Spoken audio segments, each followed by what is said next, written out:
Hi, everybody, and welcome out there in the YouTube, Facebook world, or any of the platforms that you hear this. I'm on 10 different platforms, so you can just about turn this on to Spotify or LinkedIn, anywhere like that, and pick up the show. Uh, this show will be out in probably 2 or 3 days. Usually let the shows get back to back. I don't put them back to back. I let them have some air time to so everybody can take in what's going on before I crowd them with something else. But that's the way I do things. This is Dave Emmons and a strange reality. It took me a while to get to that part too. But I was talking to Dr. Lisa Thompson, in which she's going to be my guest, and she hails from a beautiful place. I really don't want to say where. I never say where about my guests. I just say you're from a beautiful place, but it's in the U.S. And I also want to make a mention. I told this person I guess I need to appreciate people who believe in UFOs and ETs and that are into it and they accept it. And I want to start making some mentions of names of people who really support the idea of UFOs and ETs. And my brother and my friends, we meet every week in this one place for lunch. What else old guys got to do? So we meet there for lunch. It's at Chico's, and it's in Wood River. I'll tell you that much. But there is a gal there who's very. She can read auras, and she read mine, but she's very much into the. I said I'd mention her name.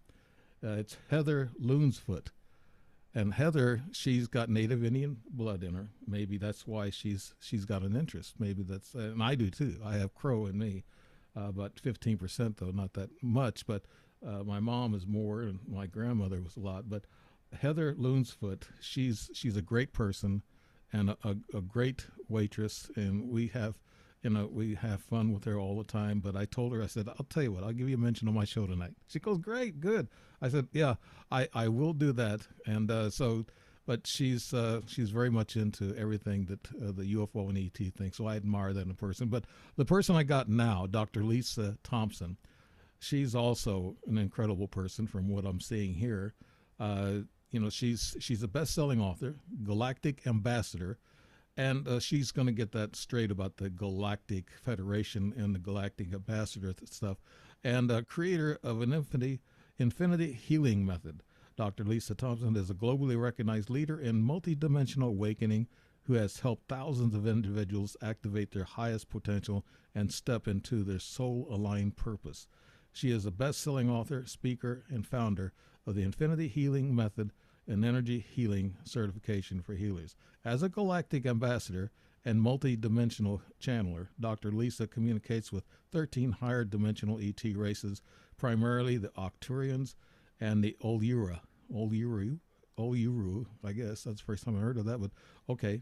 Bringing through transformative galactic wisdom and healing frequencies to support humanity's ascension. A lifelong experiencer. We talked about her experience a while ago. Maybe she might mention it during the show. She's ET experiencer, extraterrestrial contact.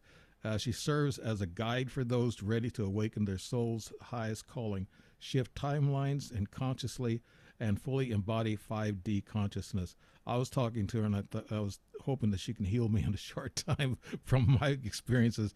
But they get to be thoughtful, and I mean, they're always on your mind. But her teachings help you clear the energetic blocks, release limitations, and unlock more of your unique spiritual gifts so you can live with greater clarity, purpose, and power. With a PhD in evolutionary biology from the University of Chicago, that's not where she lives now for sure.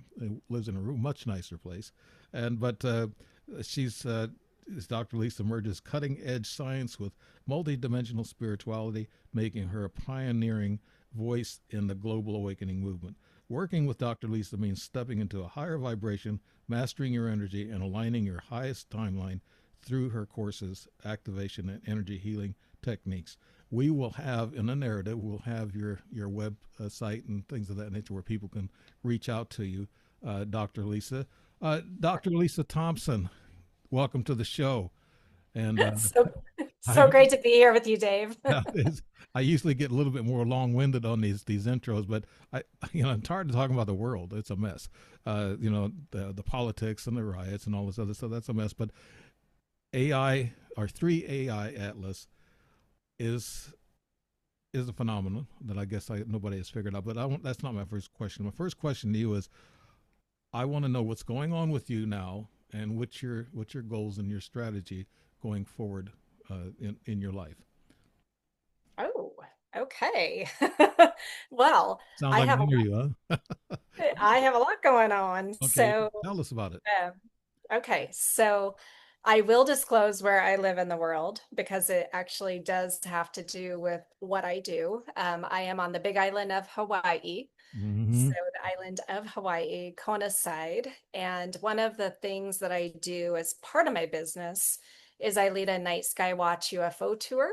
And so it's called Big Island UFO Tours. So what I do with that, and this is, I think, going to be very important over the next few years as we have more and more people experiencing this phenomena, is that I train people, number one, how to identify all the known predictable moving objects in the sky, like the airplanes, the helicopters, the satellites, the shooting stars, because all of those really do have very predictable behavior. And once you know what that behavior is, then you can start discerning something that is anomalous or unidentified, or you were sharing some of your stories knowing, okay, yeah, those were definitely not drones or helicopters No, or anything I know the difference. interesting. Yes, I've been watching Yeah, them.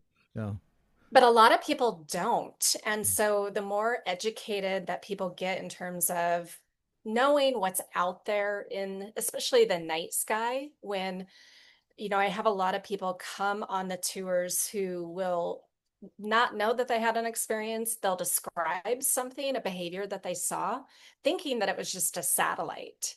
And then when they learn what a satellite behavior is, I'm like, yeah, that was not a satellite. Now, I can't say it was a spacecraft for sure because I wasn't with you. And some of these things are further away than what you have experienced and some of the things I've experienced. But really, what I part of my mission in doing the UFO tours is to plant seeds for people understanding who these ETs are that are here on Earth, that have been here on Earth, but are also then visiting from other places. And some of them are coming long distances, some of them are interdimensional. They're just here in different vibrational reality, and understanding that even though we have government disclosure going on, but it's very, very slow. Yes. But the narrative that they keep wanting to spin is that we have to perceive this as a fear-based thing. Like we have to be fearful of this, and that's fully to keep people in fear and control. It Mm. is fully my understanding and experience that if these ETs wanted to harm us in any way, take over Earth, or do anything nefarious, they would have done so far long ago, right? I agree with you, and I want to mention also that Representative Paula Luna and Comer, they both have come forward. But Paula Luna, Representative Luna, she has come out and actually said some things to reporters. She something that I might want you to explain. She said our whistleblowers have been telling us about extraterrestrials, but she says they're not necessarily ETs; they're interdimensional. And Dr. Lisa, could you explain that to us? Yeah, okay. So if you think about we as Earth humans, we're very 3D, third dimensional, fourth dimensional, third density kind of reality. A lot of these groups are actually residing in different dimensional reality, and they're very multidimensional, so they're able to shift in and out of our physical Mhm. reality. And that's, one of the things that I understand, entities like Sasquatch, they're able to do the same thing. And that's why we're not finding the same kind of animal bone evidence. I have Yeah. a PhD in zoology. Like we don't have that kind of same evidence because they are interdimensional. Yeah. If there's any Bigfoot on the islands of Hawaii, they'd probably be wearing sandals, right? Well, no, okay, you would be surprised. I actually met a local guy who lived here, he's from generations of living here on the island. He actually did experience a squatch here on the island. Really? Yes, and so he told me the whole story. He also got to experience a mer person in his teenage years here on the island. and he's seen multiple spacecraft. So his Squatch story, because I thought this was fascinating, because I'm thinking, okay, I'm from the Pacific Northwest. I'm from Olympia, Washington, and I lived at the base of Capitol Forest. So Yeah. we have a lot of Squatch out in that area. And so I never thought Hawaii would be a place. Yeah. He told me the story where he was pig hunting over on the Hilo side and a lot more forest area over there. And he had younger dogs and then his older dogs. And his older dogs would not go into the forest where these pigs were supposedly. They would not go. They were like shaking, and he didn't know why. And so then he's sending the younger ones in who don't really know what they're doing, but they go in hesitantly. And I think what happened, because I don't think Squatch is aggressive naturally, but I think it felt attacked. But he saw this giant thing up in the tree. But what it had done with his younger dogs is it had picked them up by the spine and like thrown them out into the field he was standing in. Mm. It did end up unfortunately killing the dogs, but when he took the dogs to the vet, like there were these massive handprints Right. on the spine of the dog, and he got to see the being, and it did look like a squatch. You mentioned a mer person. What did you Yeah, mean? What's that? a mermaid. Oh, okay, mermaid. Okay, that's short. Okay, we don't. I guess here in the middle of the country, we don't know about mermaids. Only Okay.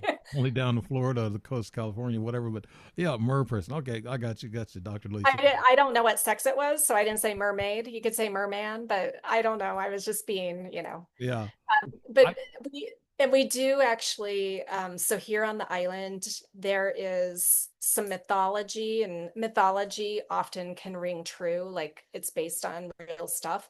We have these entities called the Mo'owahine, which are the lizard women, which are very mermaid like, but mer people are also kind of interdimensional. They can shift in and out of dimension. yeah, uh, yeah.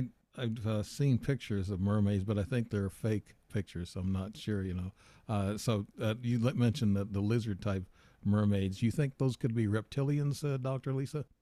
Well, we have different types of reptilians here on Earth, and the reptilian humanoids that people seem to be very afraid of. We do have different races inside of Earth, here on Earth, and then in other star systems, different races.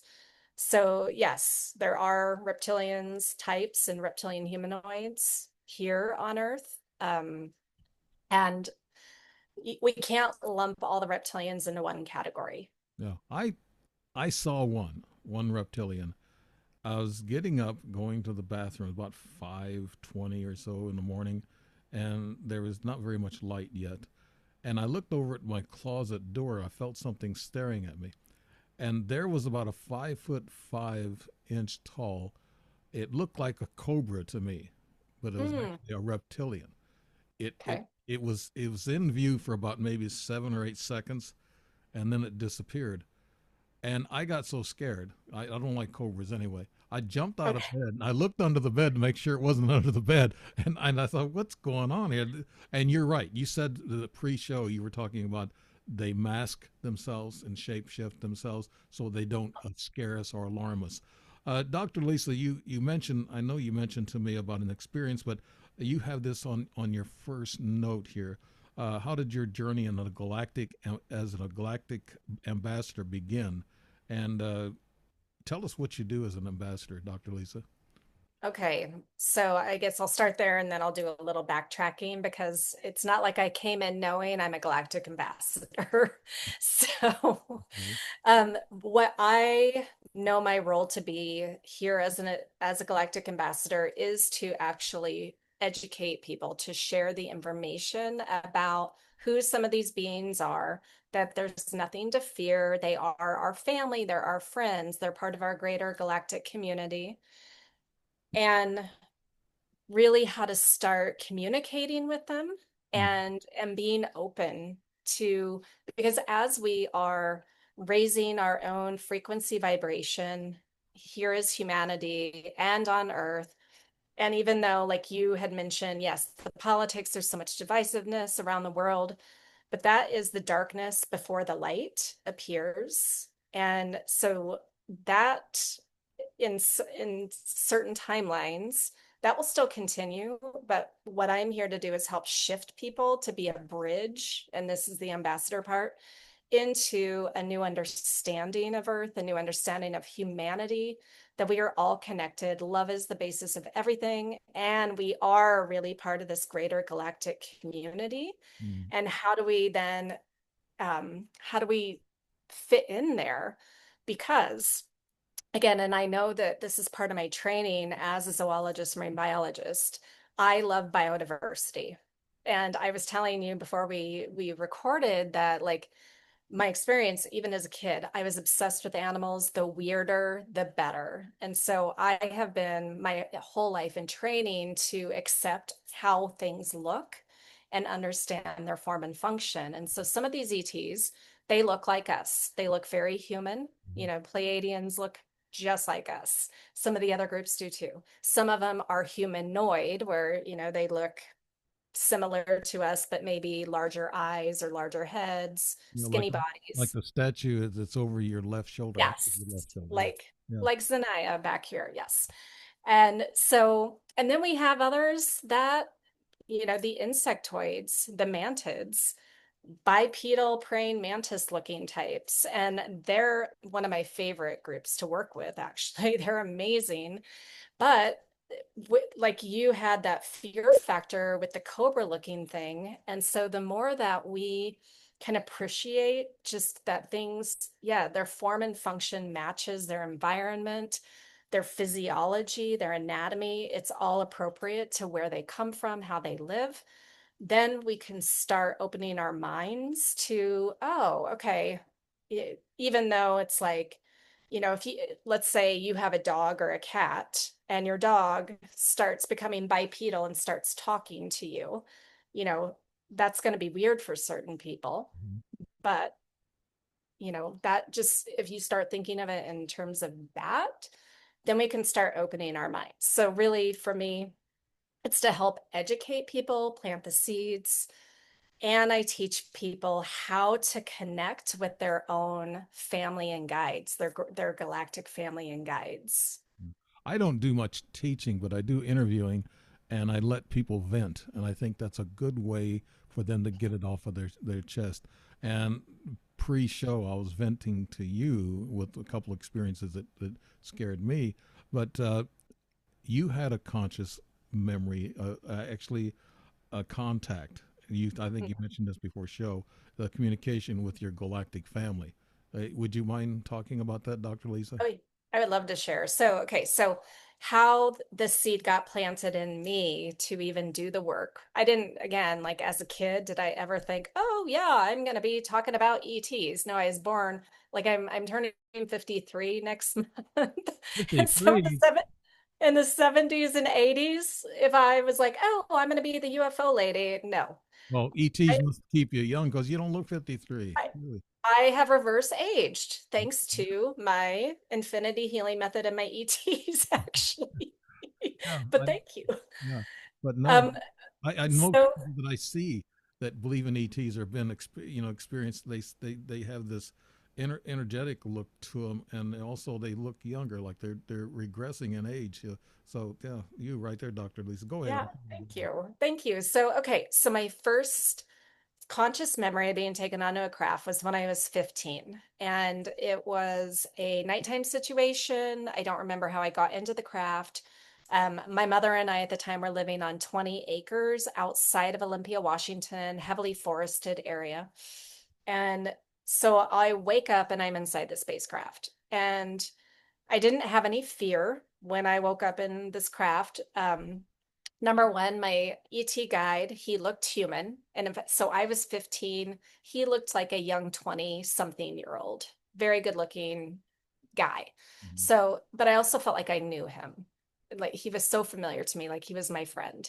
So we start flying through space. And then when we landed, I asked him where we were.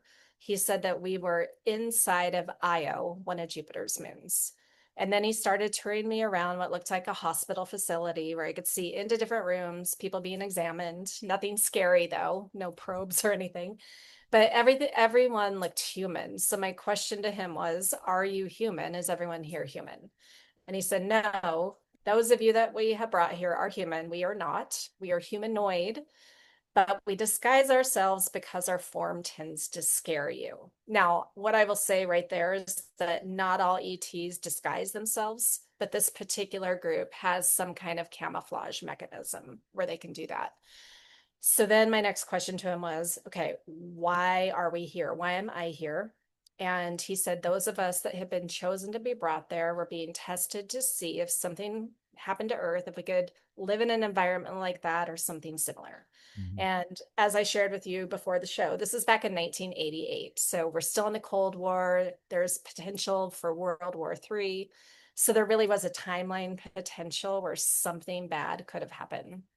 And then at the end of the tour, I asked him if I could see what he really looked like. And so what he showed to me was he was about 7 feet tall, pure white skin, big dark eyes, and very long red hair, like fire engine red, not like our normal human red hair. And triads, triangles tattooed on his cheeks. So very extreme in his coloration and size and all of that. So I could see where there would be some fear factor for people because they kind of scary clown, like that kind of extreme, but completely benevolent. But so how I knew that this was real, I get returned back home and I remember laying in my bed, and I vaguely remember the spaceship being outside of my backyard, the energy of that. But I'm laying in my bed and I'm just laying there thinking, okay, this is the weirdest dream I've ever had. Like, so weird. And now my 15-year-old mind didn't know this, but if it was a dream, I would have forgotten details within the first 10 Yes. minutes, because I didn't journal it or anything like that. Now, so for months, I thought it was just a dream. So then, fast forward a few months later, I was reading Whitley Strieber's book, Communion, which I'm sure you and most of your audience might be familiar with. You're right. And he's writing about his experiences of being taken by gray ETs, and mine was not that. But at the end of the book, he's interviewing different people that had been taken, and they all have the same kind of gray experience that he's having, except for one guy had a totally different story where he was telling Whitley he had been taken to a moon of Jupiter and told he was one of the chosen ones. Now, Whitley then made a little side comment that I interpreted sarcastically. I hope it isn't Io. And as soon as I read that, like full body, head to toe chills, tears started coming down my face. And so that was my body's way of telling me that was real experience, not just a dream. Mhm. Now, here's the other part of the story is that at the time, my mother and I were part of a spiritual school of enlightenment. We had moved there 2 years before to Washington to attend the spiritual school where we were learning about higher consciousness, things outside this 3D reality, expanding consciousness, multidimensional reality, creating your reality, including ETs. And so I knew that if I told my mom, she would believe me about the experience. So I told her.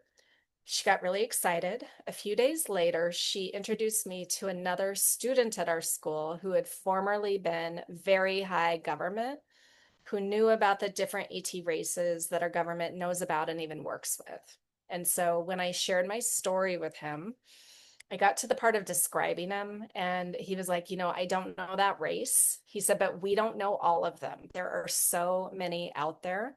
But he said, you had a real experience. Yeah. So I had my own validation, but then I also had that external validation. So I didn't have to go through my life thinking I'm crazy. It was just a dream. And again, it planted the seed for the work I do now.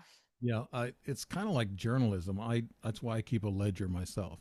And matter of fact, I'm going to write my fifth book. It's going to be short stories, real stories, real scary. Well, you call them. A lot of people call them scary. I'll call them scary, but that's just to sell books, okay? No, not really. But you don't do much on UFO books. A lot of people don't take up on UFOs that well. That's why I announced the lady at the beginning, and I had to appreciate people to come forward and say, yes, I believe, and I believe in what you're doing. And you, I guess, have a mission to enlighten people about this topic, and I do too. I feel driven to Yeah. keep going. I wanted to quit. A lot of people didn't know this. I wanted to quit about 3 weeks or so ago after my trip, after I had those experiences, because I took it as okay, stop, but it wasn't really stop.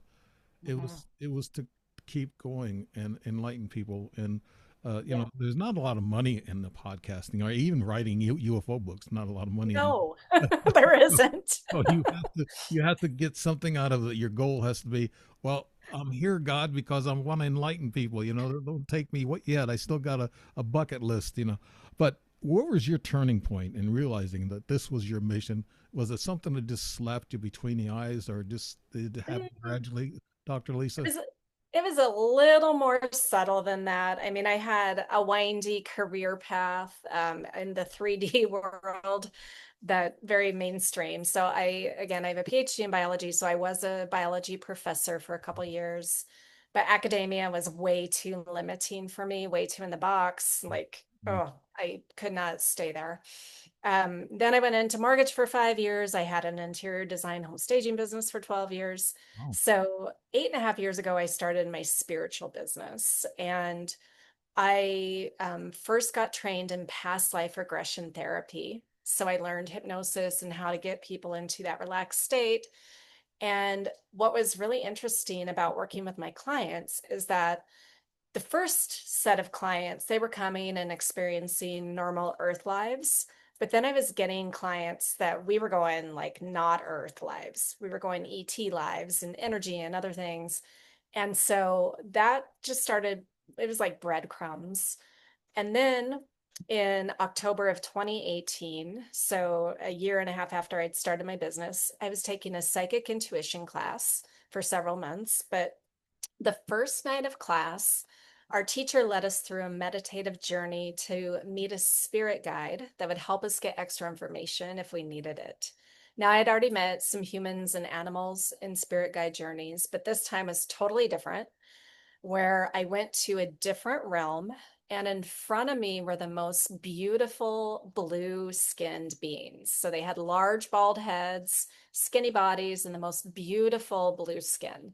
Mm. And their message to me was, you are one of us, we are one of you, we are family. And then we were to ask if they had a name they wanted to be called. And there was a group of them, but there was one that was the spokesperson to the front. And the name that was given to me was Uluru. So the name that you had a trouble pronouncing in the bio. So Uluru. And so that was the name of that entity. And then I was also presented a quartz crystal as a gift. So I came out of that journey not knowing who they were, but there was a lady in my class who knew some of the different ET races and what they look like. So she was like, that sounds like either the blue avians or the Arcturians. So I had to go home and Google what those were because I was still trying to be normal in my life, hadn't gone down the ET race rabbit hole yet. And when I saw the images of the Arcturians, it's exactly what I had seen in this journey. So then I was like, okay, that was real. Have you And ever then, seen a blue spotted alien? I had a lucid dream, another lucid dream. I don't get into the rest of it. It was procreating. I won't get into that, but there's a gentleman, older gentleman. His arm was blue spotted. I could see his arm, but I didn't see his face. But his arm okay, was blue spotted. Was he maybe a hybrid of the blues and a human?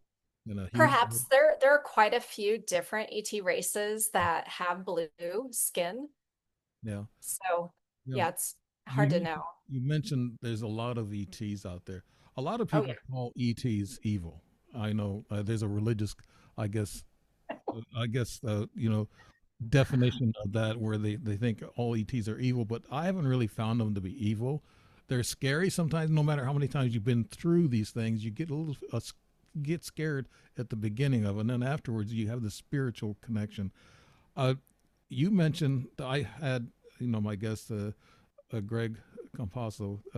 He was here, Compasso, and he was here and talked about the 82 species and almanac he had. But I heard there's 142, but I heard there's more than There's that. way more. Okay, could you tell us, Dr. Lisa, what ETs are here on Earth working with us and next door to us, and what ETs are coming in and out from our universe, our Okay. planet, not Well, universe? and I can't give you that comprehensive list because I don't have that information. What I do know is that the ones that Craig has documented in his book, the 82, and then there are a few other people who have even more similar books, but even more. Mm-hmm. Okay, so sure, those are all real. We have infinite number of ET races out in our galaxy and even in the universe. And are they all coming here to Earth? No, they're not. Are more than we think coming here or already here? Yes. So I don't know all of them because that's not my job to know all of them at this point. Some of the key players, though, I can share. So when people experience the smaller, like you mentioned, the 3.5 foot Yeah. kind of gray ETs, typically those are zetas, zeta reticuli. And I do the work with the Zetas. I have an aspect of being a Zeta. They're one of the groups that I have channeled. I'm part of the Zeta Human Hybrid Program, which I know, like, I super volunteered for that. So I know that that one is a huge one here on Earth that a lot of people experience. And there's a lot of misunderstanding about why they're experiencing them. And so I will share from my perspective and take it or leave it, audience. There's a lot of fear, and there shouldn't be. So the Zetas themselves, well, okay, and what I want to start with too, if we think of us as Earth humans, we are third, fourth dimensional reality primarily, sometimes shifting into a fifth dimensional experience, but primarily we are third density, very dense, very physical, polarized. That's part of the law of third density reality. So we experience the good, the bad, the positive, the negative. And we are infinite beings. So we don't just have this one Earth life, we are infinite number of lives.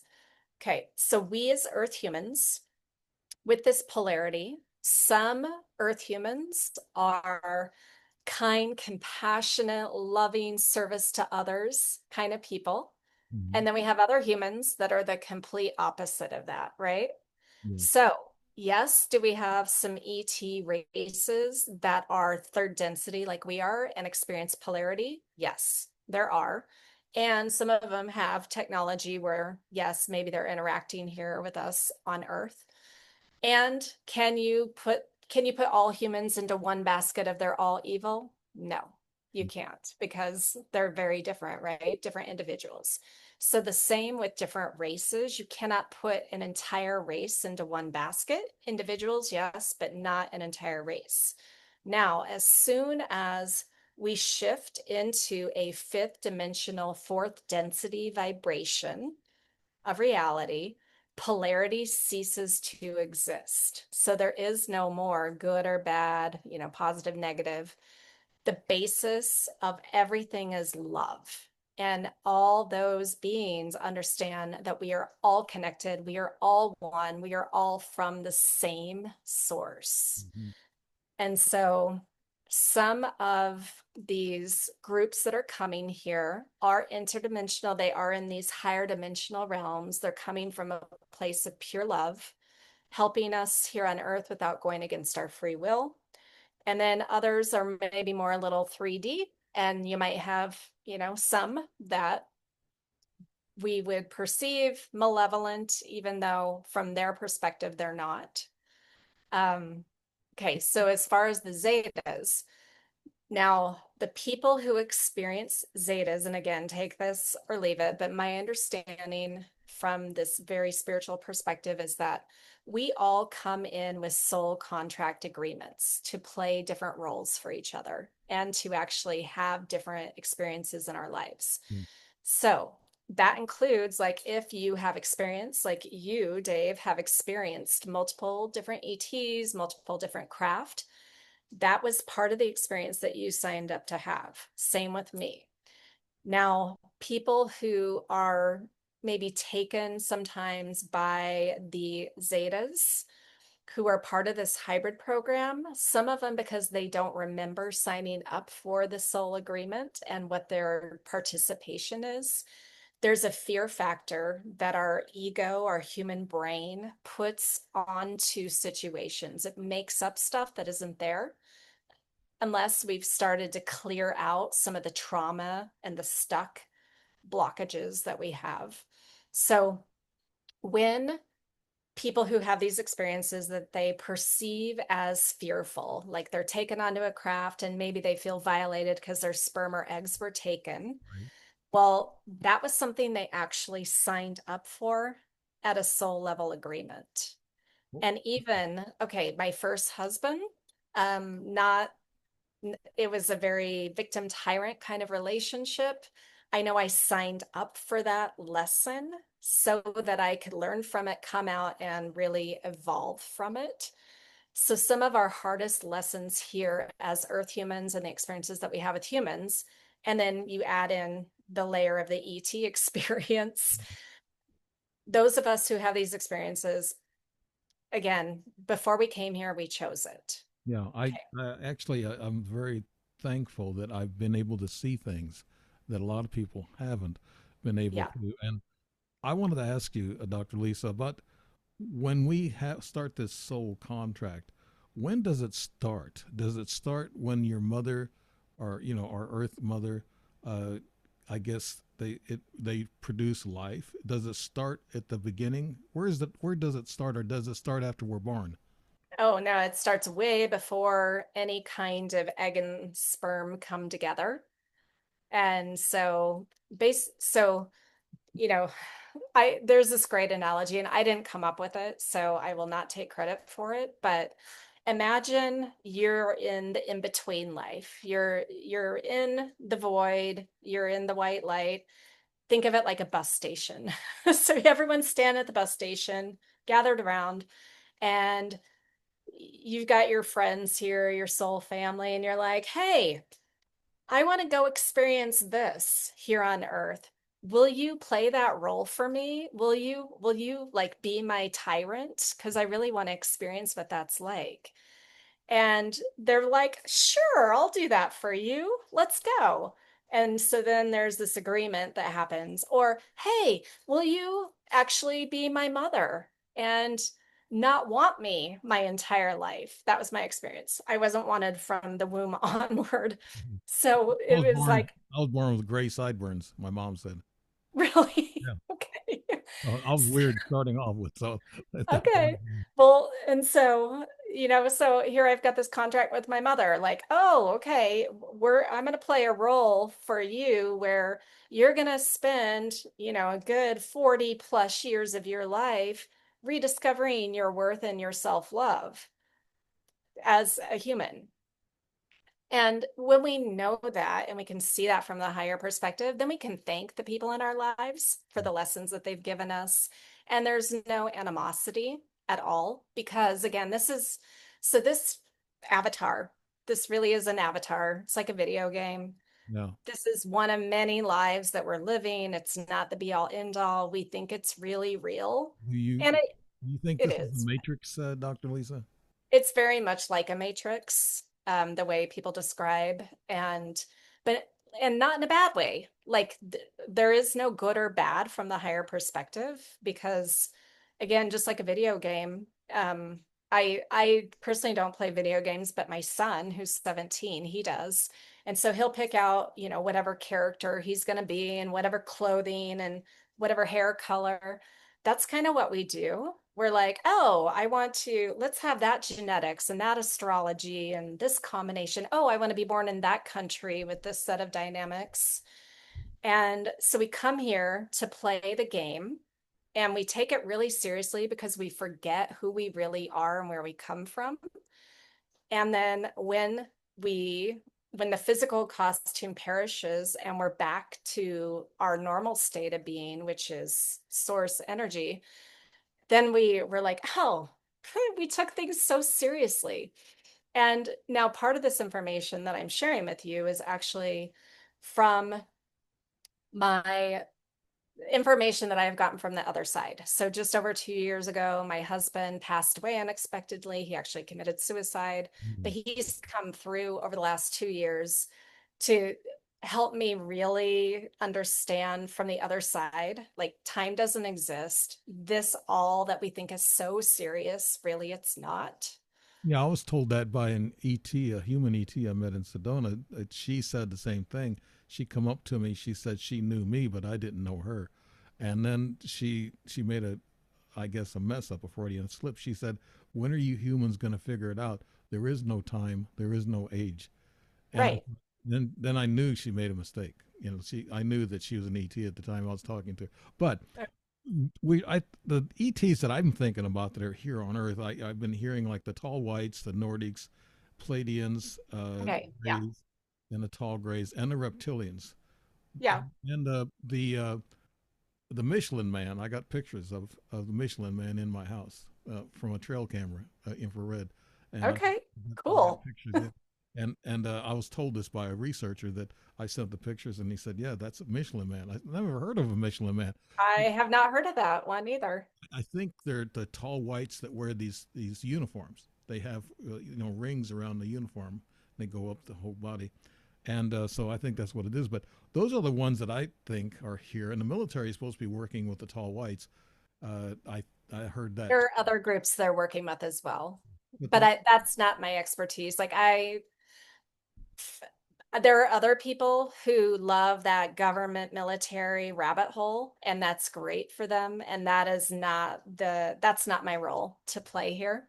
yeah, yeah, I not yeah, I don't want to bring in the military to anything.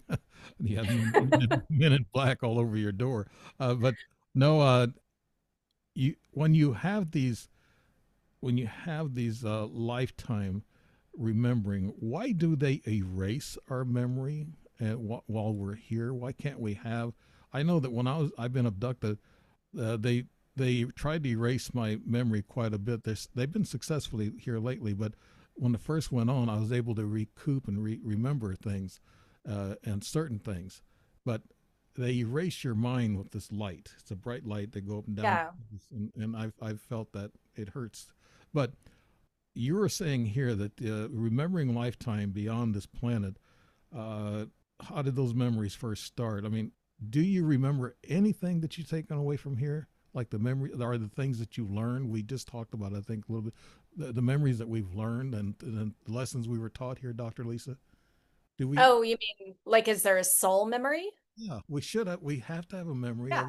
we won't learn from them, right? Oh yeah. Oh yeah. No, and everything that we're doing in these different, more physical expressions of coming to Earth or even non-Earth lives that are even a little more physical like this, basically we're like, oh, that sounds fun. Let me go learn that one. Let me go test that one. It's like an amusement park. That's the analogy they have given to me is think of Earth like an amusement park, but even just the whole universe. Think of it like, which ride do I want to go on next?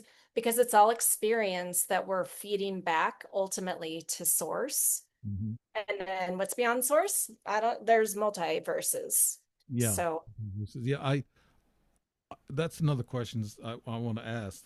Let's bring up reincarnation, and okay. let's bring up where do we go after we die, and do we have a choice after we die, Dr. Lisa? Okay. So, um, at the quantum level, all timelines exist simultaneously. So there is no past, there is no future. Everything is in the now. But we as Earth humans, we experience a linear version of time, but it's really just pockets of information. And so because it's so slow, very dense here, we see it as time. Now, when we pass away and we're back in source with our teams, we're doing our light review, and we're like, okay, what do we learn from that? What do we want to learn next? What do we want to do? We do have a choice, I believe. My understanding, we fully have a choice of what we want to go experience next. Sometimes I don't believe in that we are stuck fully in this karmic cycle. A lot of people want to say that Mm. we're stuck in this karmic loop. You have free will. And if you don't want to be stuck in a karma loop, you just get to say, no, I'm done with any karma. It's done. And then it's done. We just have to remember our power. So yes, is reincarnation real? Definitely, because we are infinite beings living infinite number of lives in these parallel realities. Do And do we have are we reincarnated because we were bad? Are we ha no, it's because we want to be. really we had that choice, Oh Dr. yeah, yeah. There's no, in the beautiful thing is that on the other side, again, of this physical 3D reality where we experience polarization of the good and the bad, even someone who murders someone in that higher realm, they are not deemed bad. There is no good or bad. Yeah, that's what It's I heard. just all experience. Everything is fully neutral. There's no judgment. It's an experience. And I know for some people that is really hard to wrap their minds around because, and even like in my own family, my mother, she is passed, and I know I can talk about it regardless, but she came into this life to experience being sexually abused by her father. Horrible situation as an earth human. Horrible, right? And that is an agreement that they both had with each other to experience that. Now, I know, again, some humans are like, oh my God, I can't believe she's saying that. And it does take really understanding things from this higher perspective. And that is ultimately what I'm here to plant the seeds for and to teach about. I didn't used to be so higher perspective myself. I've had to come to that understanding through my own work. And but truly what I know is that there is no good or bad, right or wrong. No I've matter, heard that too. Yeah, I heard there's no sin, and everything we've been taught is to keep us in fear, and keep yeah, it's yeah, and keep us down where we don't it is. utilize our full potential. It Uh, is.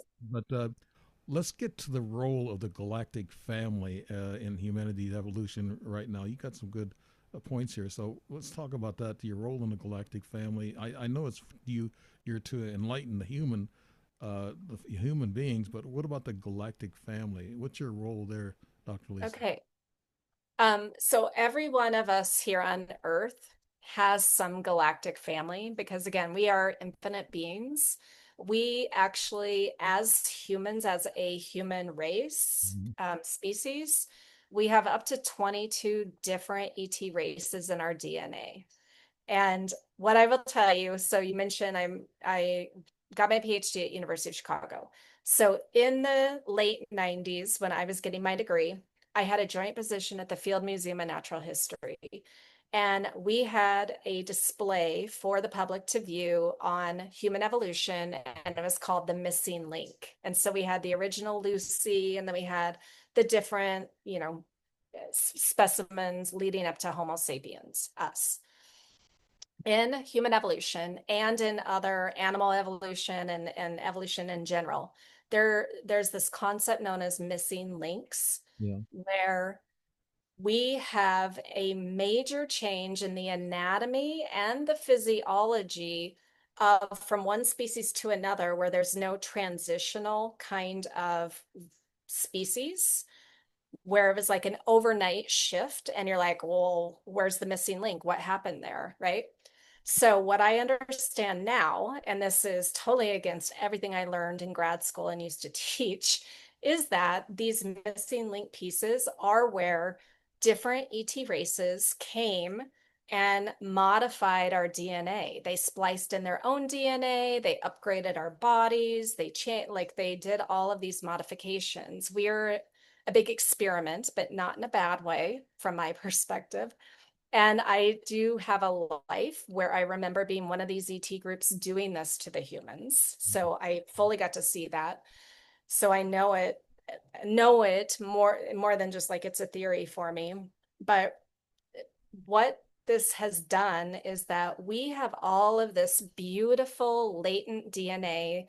It's not junk DNA like scientists like to call it's latent DNA. heard that. that is really where our superpowers are. Our clair abilities, our telepathy, our remote viewing, our biolocation.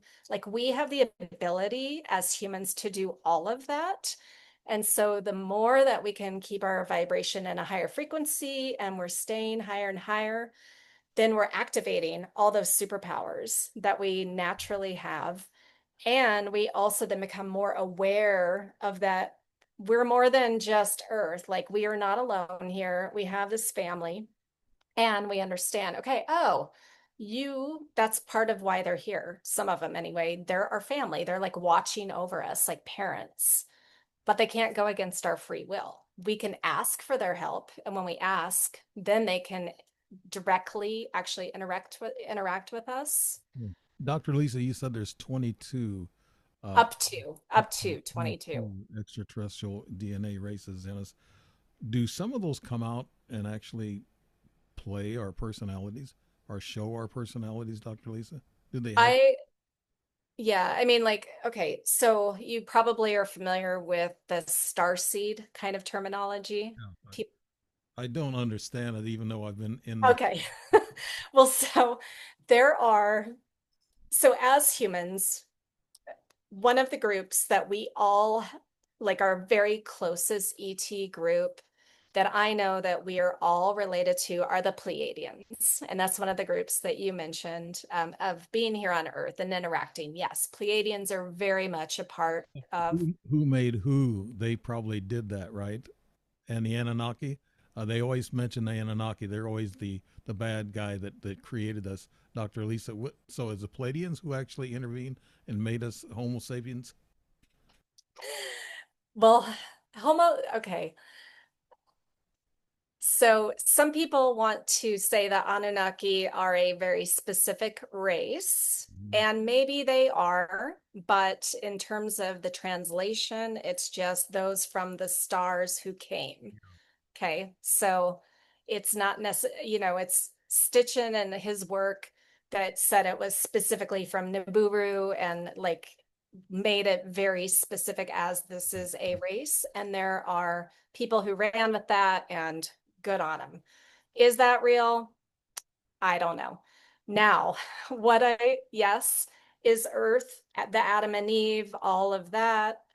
We've been a tinkering ground. And the Anunnaki create Homo sapiens? Maybe a version of them. But okay, what I understand from, and here's what resonates with me galactic history wise, is that the human form developed in the Lyra constellation. That was the first place that humans became an actual form. Now, some of those incorporated animal DNA into their bodies. And so that created some of the feline humanoids. And so present day or contemporary Lyrans are typically depicted as feline humanoid types, maybe cat humans or lion humans, tiger humans. Um, so some of the Egyptian goddesses like Bastet and Sekhmet are Lyran with that feline humanoid. Yeah, Okay, others incorporated some of the bird DNA, and that created the blue avians. yeah, So these bird humanoids. Some of them incorporated reptile DNA, creating some reptilian humanoids. So a branch of the humans in Lyra, they colonized Vega, one of the stars in the Lyra constellation, very human looking. And the Vegans were the first ones to come here to Earth during the time of the dinosaurs. And so the Vegans arrived here as humans during the time of the dinosaurs. Some of them incorporated some of that reptilian DNA into their bodies, creating the reptilian humanoid. And then some of them incorporated like way, way, way more reptilian into them, creating the reptilians. Now, the human types ended up leaving Earth. Some of the reptilian humanoids stayed behind. So they actually were more original to Earth than we are. yeah. So then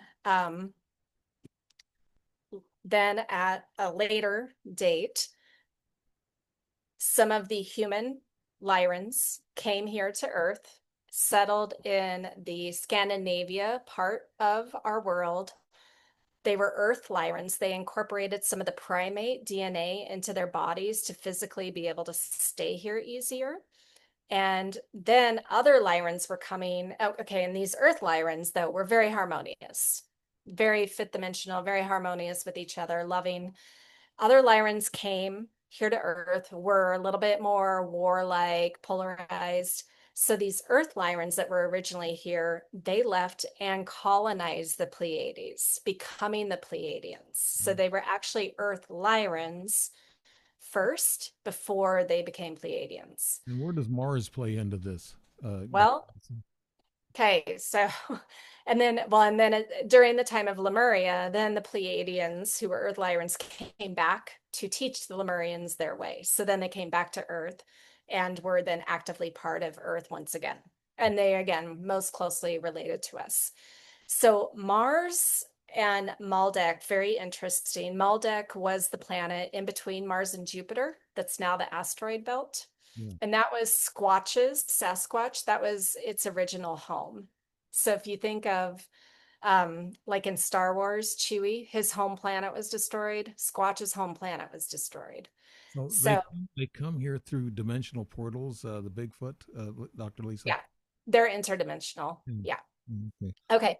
So there, and I don't know if you're familiar with the Orion Wars. Have you heard of the Orion Wars and that whole story? Ryan, I'm familiar with, but the war is not too much. Okay. Well, so are you familiar with the Star Wars franchise? Yes. Yeah. Okay. Star Wars is based on real stuff that happened in the Orion constellation and in our galaxy. Mm. Okay. So that whole thing with the Dark Empire trying to take over and control, that was a real thing that was going on in our galaxy. And so my Uluru life, that's the time when I like the parallel part where I was Master Healer Arcturian Uluru during the time of the Orion Wars. And I have other validation, which is super crazy, synchronistic about that as well, which is a different story. But Orion, here we've got this polarized reality. We've got, the Jedi faction, which were known as the Black League during the Orion Wars, fighting against the Dark Empire. And so there's this whole polarized reality playing out.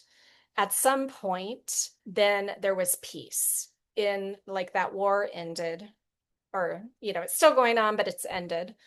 And that conflict, though, if we talk about, we mentioned karma earlier, but if we talk about karmic cycles and people wanting to still play that out because maybe they didn't get enough of it, that got moved to Maldek and Mars, and now it's here on Earth. Mm. So Okay. we're basically completing this Orion cycle of polarization. So a lot of people really resonate with those Star Wars movies and books because it's like memories come back for them. Yeah. Producers rub their elbows with people who know things, I guess, even military or scientific, like Spielberg. I know he's learned quite a bit. The richer you get, the higher up you get, the more information you get. I wanted to ask you because that not because of the rock song "Who Made Who." I think that's by the Who. They sang that song "Who Made Who," but I I want to get back to what you were talking about, eggs and sperm. On three different occasions, I know there was something that went to my groin on three different occasions. Times it's in my ledger, it's in my book. That they must have took semen samples, and Yeah. they did in 2010 when I met this gal, Hiroko, and she said she had to have a baby. So apparently that night I had a regressed dream in my room that somebody was, in between. My right leg was up, and I kicked the hose away as a light brown hose, and when I did, they knocked me out more. So then they walked me back and forth in the room with that bright light to try to make me, erase all those Yeah. memories, but that didn't happen. But now I got this young girl that I've seen 6 times since December.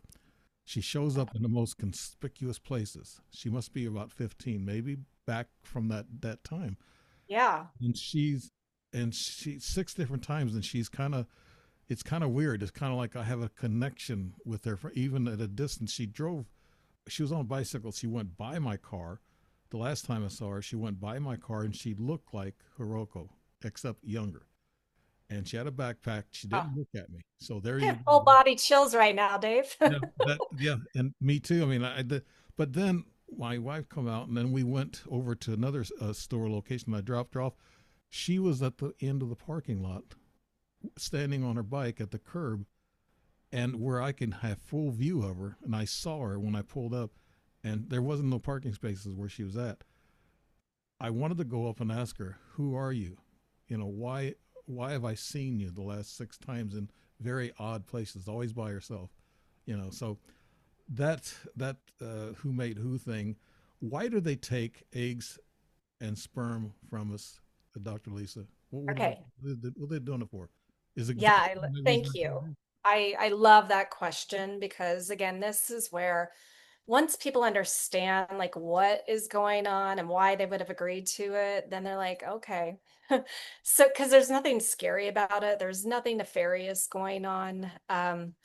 So the Zetas as a race, they had been super polarized in their original reality. They ended up kind of almost destroying their home planet with nuclear type war. And what it actually did was shift their planet out of the Lyra constellation into Zeta Reticuli. Mhm. So they completely like shifted interdimensional reality. And those beings that survived, they were underground for many generations because they didn't know it was safe to come to the surface. They didn't even know they had shifted. But as being underground, they were like, okay, so this polarization, these emotions, that was our downfall. Let's breed out all of our emotions because they deemed it bad, right? Because it caused this war. And so they bred out all their emotions and they became this highly logical, as with no emotions. Their brains were getting bigger, their bodies skinnier, they're underground, their eyes are getting bigger. They're naturally just adapting to their environment. But what happened was they became sterile. They couldn't give live birth anymore because their heads were getting too big and their bodies were changing. So they couldn't give live birth. So they had to start cloning themselves and they were dying out as a race. So then at some point they're like, okay, they came up to the surface and realized, whoa, what just happened? We're not in the same place. And so they realized the errors of their way. And with the help of the founders, the people who created kind of this human form, they decided that they wanted to right their ways and they chose Earth humans as the species to actually intermix with because we still have our emotions and we are similar genetically to them. And so, what they're doing is taking the very best parts of the Zeta DNA, the very best parts of the human DNA to create a spiritually advanced hybrid race that they can reincarnate into. So talk about avatars. They can then choose to be in that body. We can, as Earth humans, choose to be like, okay, yeah, I want to go experience life now as this advanced. Like this girl that I see, she's human. Yeah, She's yeah, totally human. Is that yeah, what fully. is that what they're projecting? Yes. Wow. Yeah, and so some of them look a little more to the human, some of them look a little more to the zeta, and somewhere in between. And so ultimately, those of us that are part of that, which it sounds like you are, and I am, we're part of creating the next evolution of humanity. And Daryl Anka, who channels Bashar has called the next evolution of humanity Homo Galacticus. So Mm. we're Homo sapiens, but our next evolution is Homo Galacticus, where we are these more expansive, advanced humans connected to our galactic family. Yeah. You mentioned Galactic Family a few times, and you work Infinity Healing Method. What is that? What does that mean, Dr. Lisa? Okay, so when I first started my spiritual business, I got trained just traditionally as a past life regression therapist. So, learning how to do hypnosis and help people get to the root cause of whatever their issues were. But as I went along, then I started adding on other modalities like sound healing. I do human design. But then when I really, so it wasn't until 2022. So I met my Arcturian family in Uluru, me. I met myself in 2018, but it wasn't until 2022 that I realized it was me. And when I realized it was me, I started channeling myself. But then I also knew, okay, as Arcturian Uluru, I'm a master healer.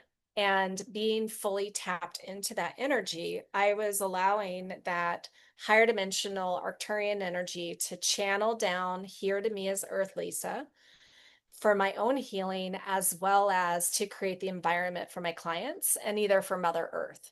So wherever I am on the planet, my energy field is just helping create a higher frequency vibration.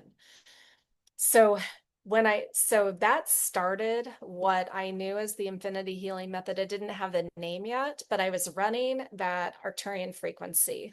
Now, the Arcturian frequency is really beautiful for emotional healing. So things, blockages, limitations, trauma that we carry, whether it's from this life or some other life. Um, but then when I remembered my Syrian lives, I have multiple lives as Syrian different ETs, as a mermaid, as a human genetic engineer type. So then I started channeling the Syrian energy through that as well. And then to cap it all off, one of my other groups that I'm highly connected with, that again, it's just another aspect of myself, the insectoid known as the mantis beings, the bipedal mantis. Scary. They are master healers. They are master genetic engineers. They're some of the most ancient and wise in our universe. They're actually the founders of the human form. And so I channel their energy too. And that's what's created Infinity Healing Method. So you can heal people, that you're saying, Dr. Lisa, right? Somebody Yeah. that you can lay hands on, whatever. So, okay, here's the interesting thing is that healers don't heal, individuals heal themselves. What healers do is they create the energy, the environment, the container that the healing can happen in. And if that person, that client, is in that energy field, and so this is similar to, yeah, laying hands or even like what Jesus did, is if that person can then continue that same vibrational reality after that healing session, because we can do what we do and there can be major shifts, rewiring of the brain, physiology change, all that, but it's up to the individual Mhm. to maintain that environment where the body, it's their own body that does the healing. Yeah. Well, Dr. Lisa, going past an hour, so I wanted to put these two last comments together. Okay. You're saying a reconnection with the galactic realms, and also you're saying awakening influence science, spirituality, and a collective understanding of consciousness. And where do we see that in the present day with all these problems going on? I know I read off your last two statements here, but what's going on today and how's it all going to end, do you think, Dr. Lisa? Okay. So going back to quantum mechanics, all timelines exist simultaneously, all of them, including multiple Earth timelines. And what especially my Arcturians have given me over the last 4.5 years, for me and for the audience, for my people, we truly create our own reality. And it is where we are keeping our frequency, what our environment is, what we are putting our attention on, and our emotional state. That creates our reality. And so, yeah, there's a lot of strife going on in the world. Is Yep, there the is. battle with good and evil? They talk about good and evil, the battle, and some people are brainwashed and they just won't give up. They got to keep creating chaos. And I don't want to get political here, but it's happening. It's just I don't know how we're going to end it. Okay. Well, and it's up to the individual how it ends for themselves. And this is where We individually create our own reality. So what my ATs told me 4.5 years ago for me and whoever wants to go by this is that I had to completely stay out of all media, all politics, anything polarized. Yeah. That is not my choo-choo train anymore. I have to focus on creating my own environment. What am I focusing on? Higher frequency vibration. Hmm. And the more attention that I put on that reality, the other stuff, it's not that it's not existing, but it's not my circus, not my monkeys at all. And it doesn't affect me directly at all. The So, more that I can hold my frequency, that actually helps my community yeah. by up leveling their energy too. So you don't watch much news. I It's don't watch any news. any news. And I'm not into any of that evil versus good, Right. any, whether it's galactic or it's earth based, none of it. Well, we might be able to stay idle beside it, but it's going to affect us some way or another. You know, It doesn't have to. Again, it's like all its choice. it'll affect your daily life. I mean, it could change our food supplies, our Well, transportation. Well, you know, it could get into a deep rut. right. You Well, know, and it can. And what I mean, this is part of why I had to move here to Hawaii, why I was called here to the Big Island and not living in Washington on the mainland, is that here I've been able to really curate my own environment. I've been able to curate my the people, my community. I actually am growing some of my own food. Like I'm just becoming really sustainable in a very healthy way. so you got some land there that you're farming. I don't have land. I have a house with a yard. Okay, Anyone with a yard can grow food. okay, good. Uh, Yeah, it's I'd love to live in Hawaii. I always thought of. I've been there once in Honolulu, and that was on my way to Vietnam. So that's not too long. You know, it wasn't very long. Let's we're going to close out the show, and Okay. Lisa Thompson, your website is www.dr. Lisa, and it's jtthompson.com. I'll have that in the narrative. So we will Okay, yeah. It's Dr. Lisa J. Thompson because there are a lot of Lisa Thompsons out there. So I had to use my middle initial J. know what you mean. A website, you know, you have to, if somebody else already has, you know, got that website, you have to move on to something else. That's right. Dr. Lisa Thompson, it's been a pleasure talking to you. You too, Dave. From Hawaii. And it's most interesting because we do share some things in common with experiences. And I look at things in a spiritual way. I don't necessarily look at things in a real scientific way or in a way that you do it. And you're looking deeper into the consciousness. I get that. I guess I think about it myself, but I'm more into since I've most all the experiences I've had were very tangible, very mechanical in a way. And so these are the things that I look at, and I'm trying to figure out what the heck is going on. What you're saying, a lot of it made sense. It did. It drew a connection to what I was thinking. And Dr. Lisa Thompson, thank you for doing the show here on The Strange Reality with Dave Emmons. We thank everybody for listening, and I'm sure they'll like what you say. There's a lot of people who agree with a lot of stuff that you're talking about.